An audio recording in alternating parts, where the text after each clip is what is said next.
work each day? Okay, so I work with Roger Sherman House. My hours are 1 to 9, and my position is a case manager supervisor. So my ideal role is to supervise the case managers and make sure that all staff members are meeting with their clients and doing what they're supposed to be doing. But I also have 4 clients as well. So generally, how I feel my position is I get familiar with all of the clients because when their case manager's not there, I'm their go-to person for them to ask any questions, for them to get any resources that they might need. They come to me. So I like to get familiar with all of them and make sure that I know them very, very well. Yeah, awesome. So when did you begin working in this field, and why were you kind of motivated to start? So I started working at this program at the end of September of 2018. So I've only been here for about 7 months. So I'm still new. I obtained my master's in criminal justice with a concentration in forensic psychology. So my thing is when I got into this program, I really like to advocate for people with mental health. And I like to, and that kind of trailed into criminal justice because when you're advocating for people with mental health, like you're kind of that voice when they're unable to speak up for themselves. And the same thing in the criminal justice field, you're kind of that voice for them.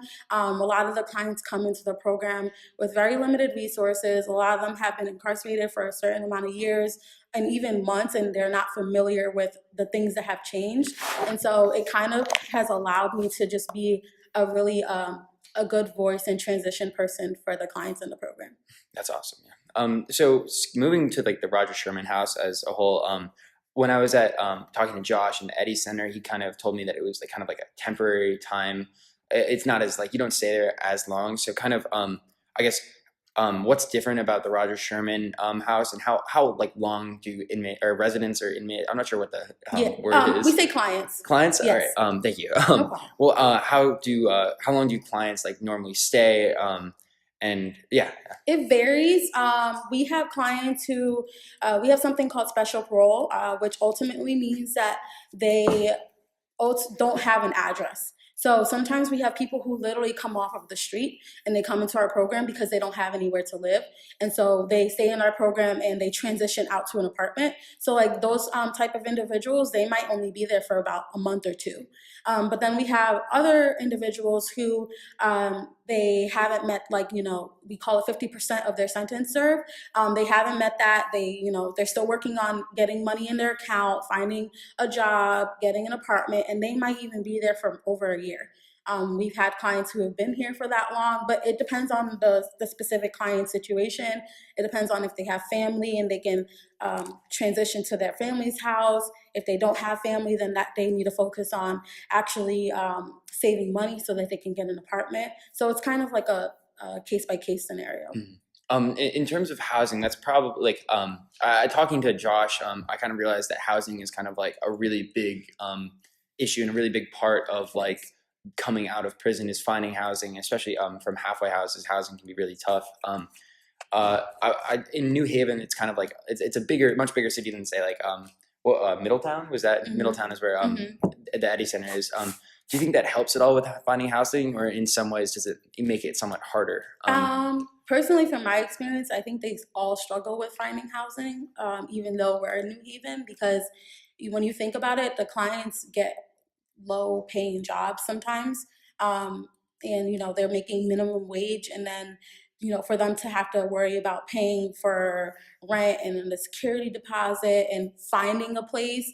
I personally think New Haven is expensive. Like even me trying to find an apartment here, it's very expensive. And so when you think about a guy who just got out of prison and, they barely have any money in their bank account and they're trying to move into an apartment and, pay whatever bills they have to pay, it is a little hard. We do one thing that I suggest for clients who struggle with drug history is to go to a sober house because it kind of still has some level of accountability. And when they go to a sober house, obviously they have to stay clean. And sober houses are a little more inexpensive than getting an apartment. Mm-hmm. So kind of talking about like accountability and like sobriety, how often or how is drug usage kind of like a problem that you constantly run into here? I remember when I was talking to Josh, he kind of mentioned that it was kind of like one of those things that he like stayed up at night worrying about like if there's going to be any problems. And is that the same here? And how do you kind of like wrestle with those problems? One thing that we do is when the clients first come to the program, we do a series of assessments, and that kind of allows us to get a kind of a brief look into their past history. And so we kind of pick up on if they have drug history and stuff like that.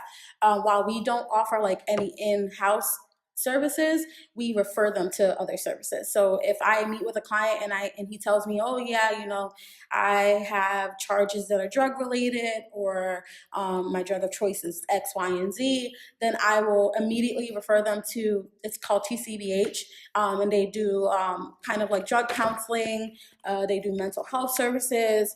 And so yes, I'm going to say that drug issues are going to be a problem everywhere you go. Um, and it's a matter of us just trying to be able to get them the right resources and help them stay on the right path, because especially being in New Haven, like you walk to the New Haven Green and there's people selling drugs all day. Mm-hmm. And so a lot of the times, the clients, when they're looking for jobs and if they have a drug history, they walk past that, like the temptation is there. And so being able to be a safe space for the clients and let them know, hey, you're in a work release program and you're not supposed to do X, Y, and Z, but you can always come talk to me, is a very important thing that I like to follow.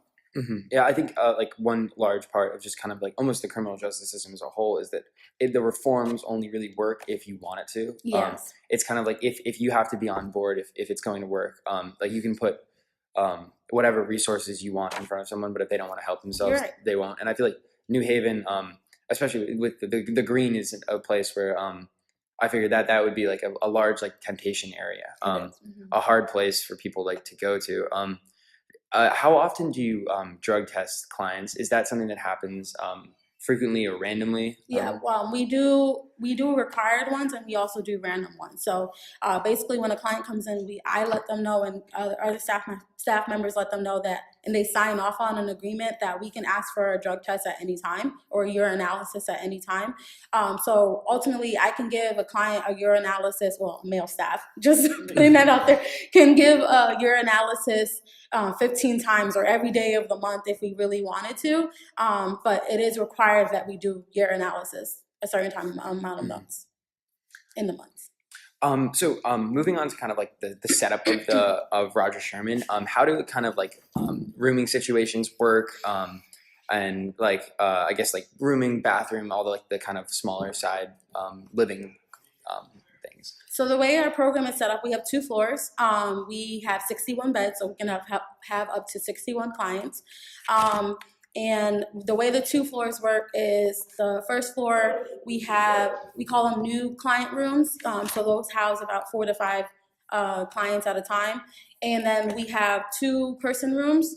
And so generally, as the client moves out of that new stage and they get a job, then we move them over to a 2-man room. The second floor we like to call the working floor. So it's kind of like an upgrade. It's quiet. It has its own like little lounge, refrigerator, washing machine, and dryer. And the clients who are doing great, working hard, we'll move them upstairs.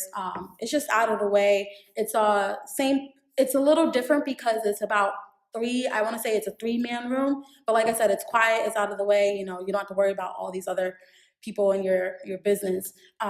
We have. On the first floor, we have 2 bathrooms. That's where one of them is where the shower stalls is, and then the other one is where the laundry room is. We have a huge day room. We call it a day room or the ballroom, and that's where the TVs are, the couches, microwave, refrigerator, toaster. So the clients can go in there, watch TV, play video games, whatever they want to do.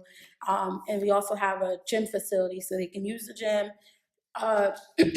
Other programs often use our gym as well, so that's the only time that the gym is not available to our clients, but that's only about like 2 hours during the week. So they have access to the gym, they have access to the laundry room, so they have some options. Mm-hmm. Yeah, I think having kind of like recreational things Mm-hmm. is like a big part of just kind of like, I guess, feeling like you're not really in prison anymore. Yeah.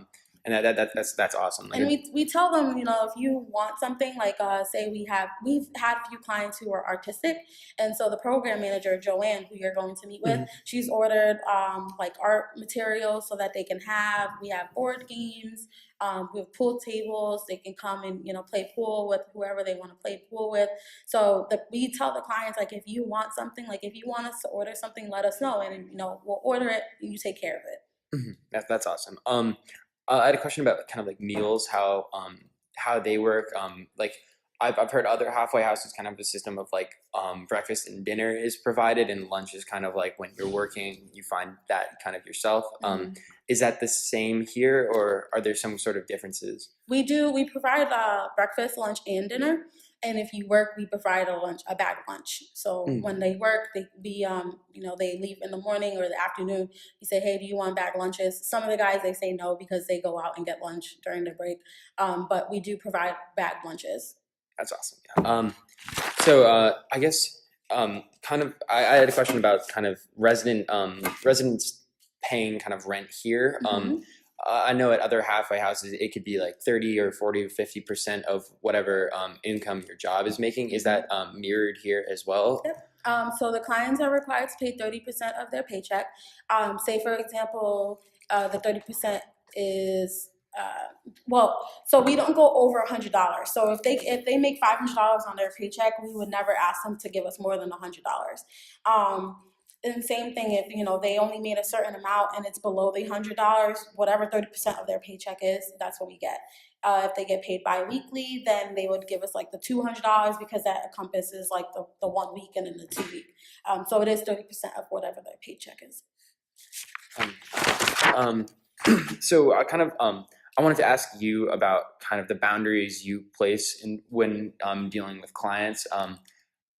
Josh from the Eddy Center kind of talked to me about how sometimes when you get personal, you allow yourself to kind of like want to like give special privileges, or kind of like you start to feel more. And it's kind of like it's a job that can really like hurt in a way if you let the kind of like all the like the successes and failures kind of actually really hit. It can be really hard to keep going. How do you kind of deal with those kind of pressures and those boundaries? Where do you place them? So the type of personality that I have, I'm a friendly person. I like to talk. I like to joke. But I'm also that type of person that I separate business and personal. So if you see me walk in the hall, I'll tell a client, hey, take off your hat or do X, Y, and Z, whatever the rules is. And I have that same mentality with each client. So I don't favor one client over the other. It's very easy, like Josh said, if you get personal with a client that, you might not realize that you're favoring them and giving them extra treatment, but it does happen with staff members. Now, I'm not saying in Roger Sherman, but in people who work in fields like this, it happens. But the way I go about it is I like to make sure that the clients understand that they're people at the end of the day. They've been so used to being called inmates and by a number, like, ask them their inmate number, they say it right off the bat. So the type of person is I always ask them their first and last name. I call them, by whatever nickname they want to be called by, but I also give them the same treatment. So if you mess up, but I have a good relationship with you, I'm still going to uphold my responsibilities and my job and, give you that treatment that, in those situations. So I think that, like I said, it's very difficult for some people, but you just have to give everybody the same treatment across the board. So so kind of I had another question about kind of like individuals. Do you set like different boundaries with them? But it seems like from that answer that you kind of have like one set kind of limit that you'll be willing to go to. And then you also have to remember that you might have like a client. Sorry to cut you off. You might have a client who's older and who's done with life and who's ready to make the right changes. Like, you pick up on things like that, and so that person, you might not have to be as like, hey, what's the update on X, Y, and Z, as the next person who's younger, who's like 21 years old, who has no family, who has attitude, who wants to just, oh, I'm out of prison, I'm out of this institute, I want to just go outside, I don't really want to get a job. So you kind of have to like bend your strategies with each person as you meet them. Have you ever like developed a friendship or kind of like a bond that's more than just work relationship with someone at this house? It's only been 7 months since you've been here, you said, but still, I was wondering if kind of you've ever had like, if there's someone that sticks out to you, or kind of like a work experience that sticks out to you in that kind of realm of. A work experience. I wouldn't say that I've like developed an extra bond with a client. I had one situation where my very first client that I ever got, he actually went into a coma. And so that was very difficult for me because, at the end of the day, like we're human.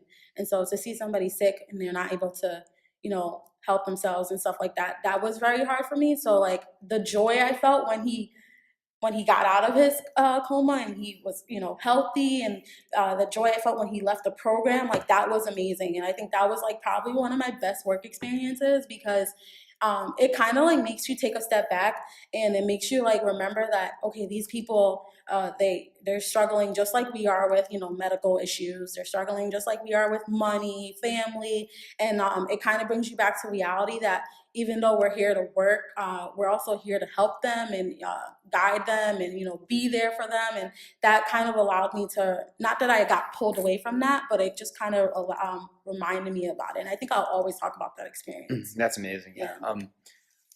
Do you stay in touch with your clients, or is it kind of like, I was wondering if there might even be like agreements where you're not supposed to talk after a certain amount of time, but do you stay in touch, I guess? I don't stay in touch with the clients that leave the program. We do have clients who will call back to the program like, hey, is so and so still there? Like clients who were here before I even started, like years ago. Some of them will still even call back, like, oh, I'm doing X, Y, and Z. Like, I'm doing this. I actually had one of my clients who left the program. He came back a couple months later, and he's like, oh, I have bags of clothes I want to donate. And he came and he donated the clothes. So like, there's clients who will, call back and check in and stuff like that, but we don't reach out to the clients and check on them. Mm-hmm. So I had a question about like kind of recidivism rates for Roger Sherman, I guess itself, but kind of like as a whole. I know that like Connecticut has like a relatively high on the national scale of rate. So I was wondering if you know like Roger Sherman's, or could speak to kind of like the difficulties of those kind of stats. I don't know the statistics of the recidivism rates, but what I do know is that we do have clients who have been within at least, one of our other programs, whether it's Sierra or Eddie Center, or like we do have clients who come from other halfway houses. We have clients who probably have been in our halfway house, or not our halfway house, but one of our halfway houses, like from 2010, and then they're back. So I've seen quite a few of those, but I couldn't tell you exactly what the stats are. So this is kind of like a weird question, but I think it's a good one to ask. What do you think is the hardest part of your job day to day? Personally speaking, my hardest part of my job is being so young. We have a lot of clients who will come in and they're like, you're 25 years old. I just turned 25. So like that made it even worse. You're 25 years old and you're trying to tell me, what I'm supposed to do, or you're trying to tell me about life experiences and stuff. So what I've learned, and this is through the experiences of my own clients or the clients I've spoken to, is I never say I understand, because we don't understand. We don't know what it means to be incarcerated. We don't know that life. I don't know like drug history or anything like that. So I always say like, I hear you, or I hear what you're saying, just to like let them know that I'm actively listening, but I'm not trying to say that I'm relating to what you've gone through. So I think that's like the biggest thing, is my age. And that kind of quickly bypasses, because they see I'm down to earth. They see like, I'm willing to listen and talk to you. And I personally think that you can connect with anybody that you meet, because there's always one thing that you have in common. That's amazing. I very much agree with that. That kind of like, if you're willing to kind of be open and kind of like let yourself kind of like show who you are, like there's going to be something that you find in common. Yep. And it doesn't matter like how different you are, I think. So that I'm actually just blown through my question list. So I guess thank you so much. That was really helpful. Thank you. No problem. Yeah. Thank you for coming and asking. Yeah, of course. Where are you going to college? It's got the case. Oh.